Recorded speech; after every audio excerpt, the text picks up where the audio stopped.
Good morning, Bryte Church. We're continuing our series through the Beatitudes and the Maleditudes. And I wanted to read today from three passages: Matthew 5:7, Matthew 23:23, and Isaiah 5:7. Matthew 5:7. Blessed are the merciful, for they shall receive mercy. The Maleditudes, Matthew 23:23. Woe to you, scribes and Pharisees, hypocrites!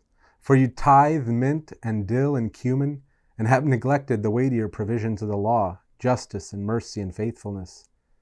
And Jesus, in reflection, he quoted from Isaiah with a very similar passage, with a very similar theme, Isaiah 5:7. For the vineyard of the Lord of hosts is the house of Israel, and the men of Judah are his pleasant planting. And he looks for justice, but behold bloodshed, for righteousness, but behold an outcry. What is the cost of obedience, and what is the weight of mercy? In the Beatitudes, by giving mercy, Jesus promised to those who are listening, if you give mercy, then you will receive mercy. In chapter 27 of Matthew in the Maleditudes, the neglect of mercy occurs because it is not measured.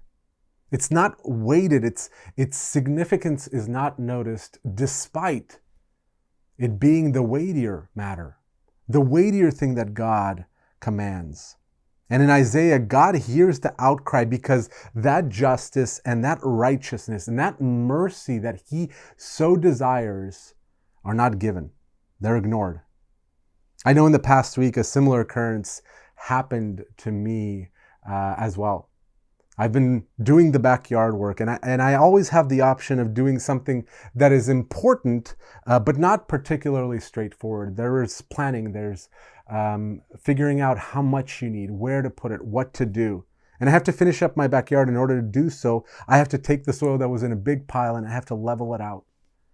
Take from the high spots and put it in the low. Make everything as even as possible.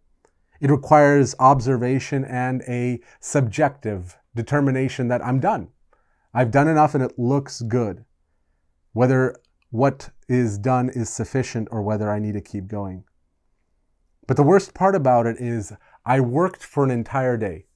As I was doing this, it was a several day project, but as I finished one day, I looked at what I had done, and you know what? I didn't notice any dramatic change. I didn't notice that things had radically transformed in the yard despite a full day of labor. And it was a little bit disheartening. Sure, the low spots were a little bit lower and the high spots, the low spots were a little bit higher and the high spots were a little bit lower, but in the end, there was still dirt everywhere and there was still work to be done. So naturally, what I do instead of doing that the next day is I start ripping up weeds. And it's a necessary task. It's important. I'm going to have to do it eventually. But it is not the most important thing. There is a weightier thing that needs to be done. But after I'm done pulling the weeds, you know what? There's a pile. Despite doing a frankly useless task, I see results, and that feels great. And I want to continue, despite realizing that if I spend the next week pulling weeds, the yard will still be unfinished. No real progress has been made for the goal, but there's a huge pile of weeds nevertheless. It's far easier to motivate ourselves to do something that is visible than doing something that is barely or maybe not at all perceptible. Whether it comes to physical things or spiritual things, that is the truth. We notice it within ourselves. We judge our obedience to God not by what he asks of us, but what makes us feel good when we do it. What motivates us? What, after the end of doing it, we're like, yeah, that was a job well done. The Beatitudes, the Maleditudes, and Isaiah, they all speak to this truth. Justice and mercy are the easiest thing to overlook, yet they are the most important thing in the eyes of God. And that's scary to think about. Scary to think about that we can overlook it. It's not that the other things are not important. Jesus didn't say that tithing was not important. He just said it was over-prioritized. It's not that in the Great Commission, going to the ends of the earth is not important. It is a direct command. But if we get to the end of the earth, if we reach every tribe, but the gospel is missing, we've failed. As you reflect on your walk with God, do you notice where you start deciding on what is important and what is not? What I want to do because it is obedient to God, and what I want to do because it makes me feel like I'm obedient to God? Where we're not deciding based on what God commanded, but rather what we command ourselves to do.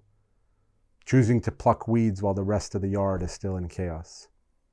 May God open your eyes this week as you contemplate and you meditate on the words of Scripture, what He is calling you to do. Not what you would rather be doing, but what is He calling you to do? What is the call of your life? What is the weightier matter that you're ignoring? That you may do not what feels good, but what God's kingdom desires and what God wants to see from you. God bless and take care.